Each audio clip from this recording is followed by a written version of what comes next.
Penentangan di antara golongan yang benar dengan golongan yang salah sentiasa terjadi sehingga hari kiamat. Dengan itu, pendokong kebenaran janganlah merasa jemu dan kecewa apabila menerima rintangan dan tentangan daripada pihak musuh. Mereka hendaklah lebih cergas menunaikan tanggungjawab. Lawan dengan musuh ni Ustaz sampai bila? Sampai hari kiamat. Sampai last kali sekalian, Nabi Isa turun untuk menentang Dajjal. Baru ni kita mengajak tajuk Dajjal. Kita lari tajuk sikit kan, pasal malam ni poin tak banyak.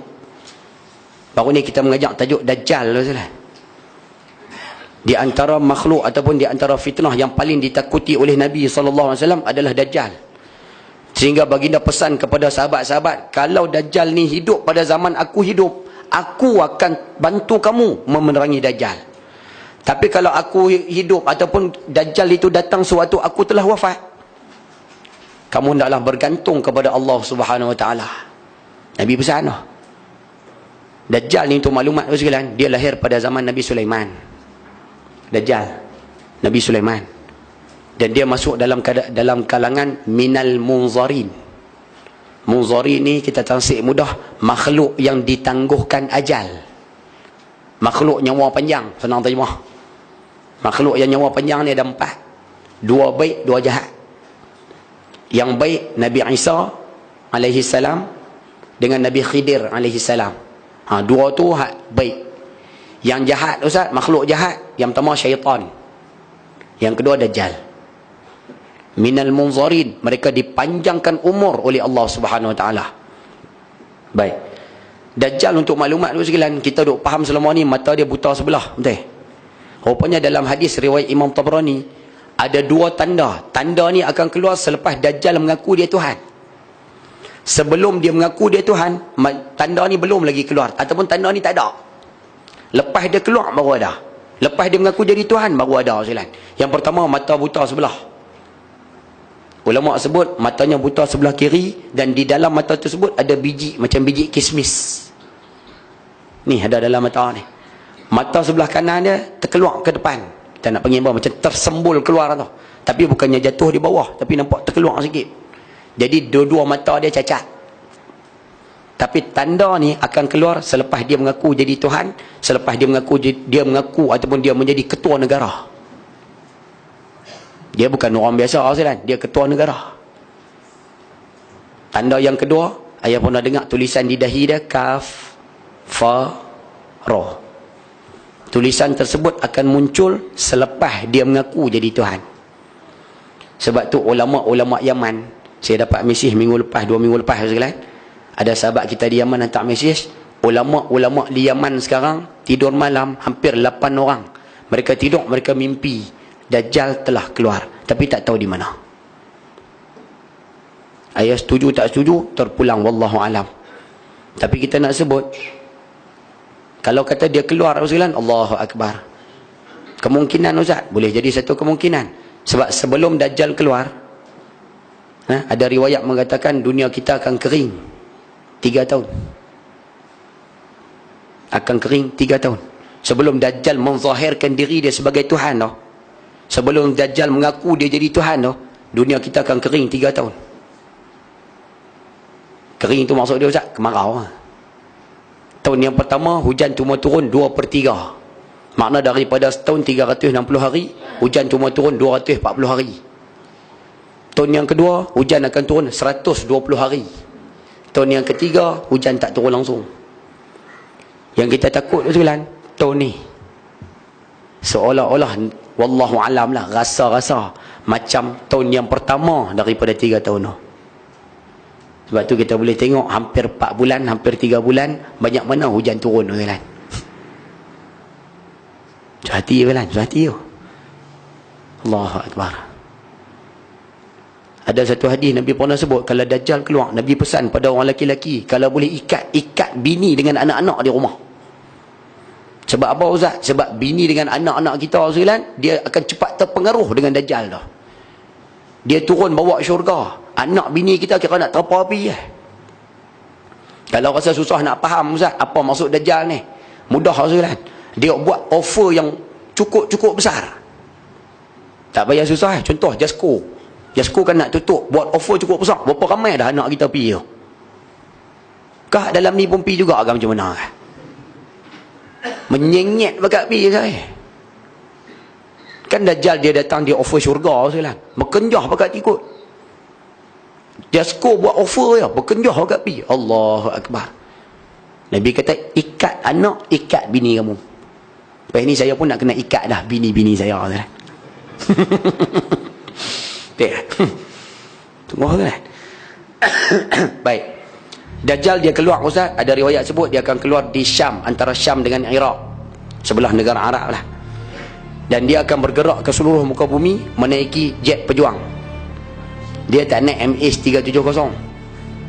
Dia naik jet pejuang. Jadi dia boleh pergi ke mana tempat atas muka bumi, melainkan Mekah, Madinah. Dua tempat dia tak boleh masuk. Ada malaikat yang menjaganya. Dalam hadis mengatakan, dia turun ke satu tempat tu sekalian, dia akan offer minta maaf. Dia akan suruh rakyat tempat tersebut mengaku diri dia sebagai Tuhan. Suruh orang kawasan tersebut mengaku diri dia sebagai Tuhan. Bila pok-pok tu mengaku, dia akan bagi. Nak hujan bagi, nak mewah bagi, nak kaya bagi, nak gelanggang futsal bagi, nak apa semua bagi. Hadis sahih riwayat Imam Muslim sebut, dia pergi ke tempat yang kedua, dia mai ke Tati. Dia mari ke Tati ni sekalian, orang-orang Tati semua marah ke dia, semua tak mau pada Dajjal. Hadis sahih riwayat Imam Muslim mengatakan, Dajjal akan berlalu dari tempat tersebut. Maksudnya dia balik.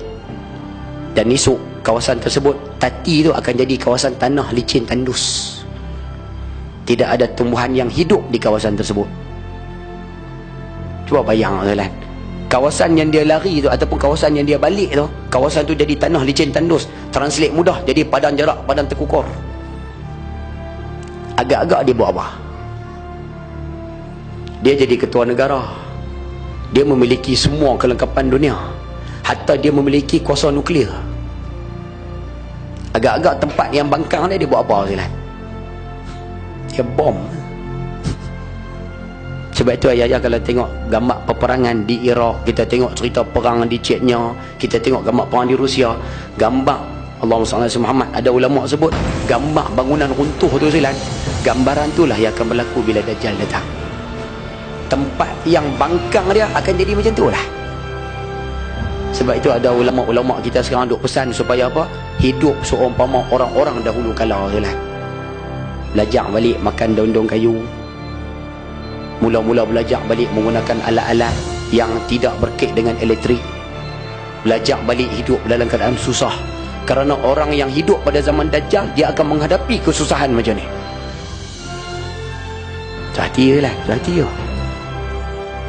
Kita kuih takut lah naknya ni. Allahu Akbar. Memang kita duk nak kalau boleh Islam tegak di muka bumi Ustaz, tapi benda-benda besar seumpama ni kita takut lah.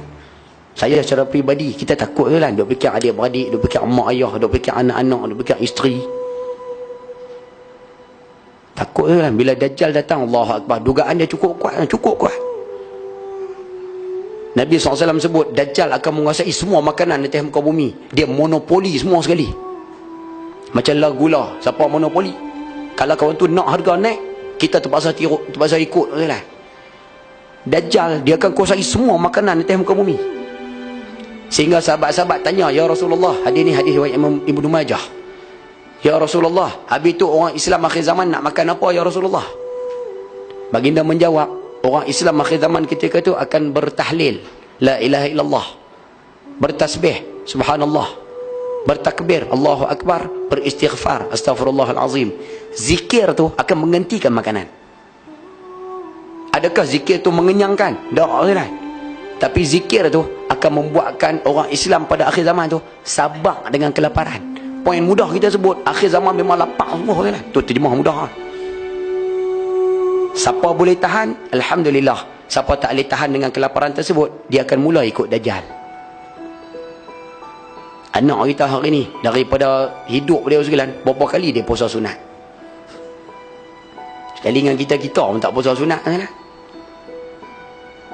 Takut-takut tu dia pakak menyengit dia ikut tu kan. Sehati lah, sehati. Faham ke saya duk cerita ni lah? Oh nampak senyap. Oh dia pergi khusyuk. Tunggu lah.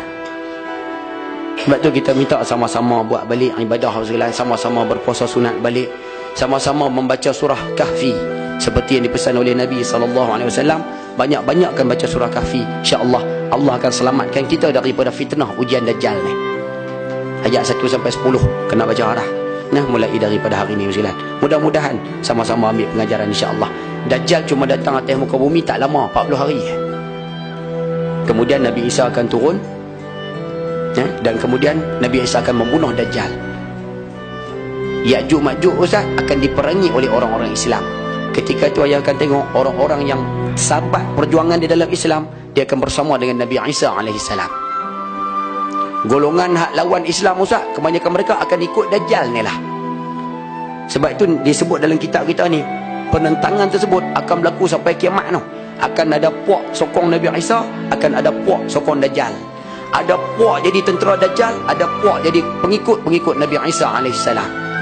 Sampai kiamat lawan, sampai kiamat akan lawan.